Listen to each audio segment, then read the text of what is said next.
Hello friend, welcome back to my channel Duja home কিচেনে সবাইকে welcome. তো চলে এসেছি নতুন একটা ভিডিও নিয়ে। তো আজকে রেসিপি ডিম তড়কা। তো আশা করি ভিডিওটা সবার ভালো লাগবে। ভিডিওটা যদি ভালো লাগে অবশ্যই লাইক করবেন, আমার চ্যানেলটিকে সাবস্ক্রাইব করবেন, পাশে থাকবেন সবাই। আর প্রথম থেকে শেষ পর্যন্ত ভিডিওটা দেখার অনুরোধ রইল। তো এখানে আমি 3 রকমের ডাল নিয়েছি, আর ডালটা আমি ভিজিয়ে রেখেছিলাম আগে থেকে। তো আমি ভালো করে ধুয়ে নিয়েছি। এখন আমি কুকারে দিয়ে দেব। তো কুকারে দেওয়ার পর আমি সিটি দিয়ে নেব সিদ্ধ করার জন্য। তো এইভাবে আপনারাও একবার তৈরি করে দেখবেন। আমি খেয়েছি আগে, তবুও এইভাবে আমি তৈরি করিনি। তো টেস্টটা পুরো ধাবার মতোই হয়েছিল।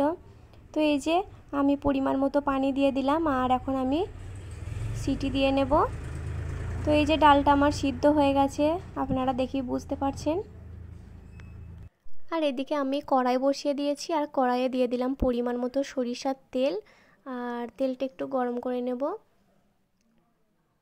তো 2 মিনিট পর তেলটা গরম হয়ে গেছে। তো এখন আমি দিয়ে দিলাম কুচানো আদা, আর দিয়ে দিলাম সাথে কাঁচা লঙ্কা কুচি।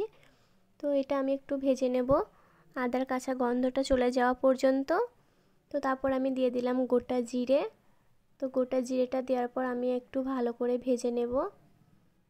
তো একটা সুন্দর স্মেল আসা পর্যন্ত আমি ভেজে নিয়েছি। তো এখন আমি দিয়ে দিলাম কুচানো পেঁয়াজ। তো আমি 2টো পেঁয়াজ দিয়েছি। তো পেঁয়াজটা আমি একটু ভাজা ভাজা করে নেব, হালকা একটু লাল কালার করে নেব পেঁয়াজটা ভেজে। তো পেঁয়াজটা আমার অনেকটাই নরম হয়ে গেছে, আপনারা দেখে বুঝতেই পারছেন। তো এখন আমি দিয়ে দেব টমেটো। তো আমি একটা মিডিয়াম সাইজের টমেটো কুচি দিয়ে দিলাম। তো টমেটো কুচিটা দিয়ে দেওয়ার পর আমি আবারও ভালো করে কষিয়ে নেব।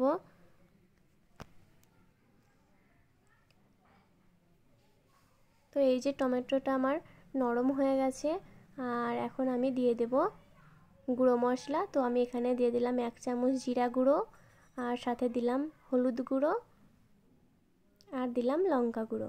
তো আমি কাঁচা লঙ্কা আগে দিয়েছি, ওই জন্য আমি লঙ্কার গুঁড়োর পরিমাণটা অল্প করেই দিয়েছি। তো আমি দেখে পরে বাড়িয়ে কমিয়ে নেব। তো এই যে মশলা থেকে তেল ছেড়ে দিয়েছি, এখন আমি এই যে মাঝখানটায় একটা ডিম দিয়ে দেব। তো আমি একটা ডিম দিয়েছি, আপনারা চাইলে 2টো 3টে যার যতগুলো ইচ্ছে ডিম দিতে পারেন। আর আমার মনে হয় ডিমটা বেশি দিলে টেস্টটাও আরও বেশি হয়।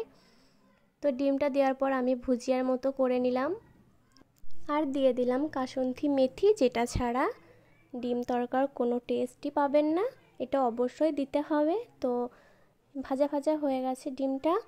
এখন আমি দিয়ে দেবো পরিমাণ মতো সাদা লবণ, আর সাথে দিয়েছি একটু অল্প বিট লবণ।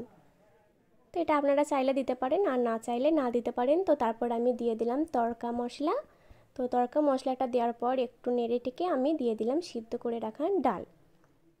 তো এই যে ডালটা দিয়ে দিলাম, এখন আমি ওপর দিয়ে দিলাম ধনেপাতা কুচি, আর আমার ডিম তড়কাটা রেডি হয়ে গেছে। তো এইভাবে একবার হলেও আপনারা বাড়িতে তৈরি করে দেখতে পারেন। ভিডিওটা যদি ভালো লাগে অবশ্যই লাইক করবেন, আমার চ্যানেলটিকে সাবস্ক্রাইব করুন, পাশে থাকবেন সবাই। আল্লাহ হাফিজ।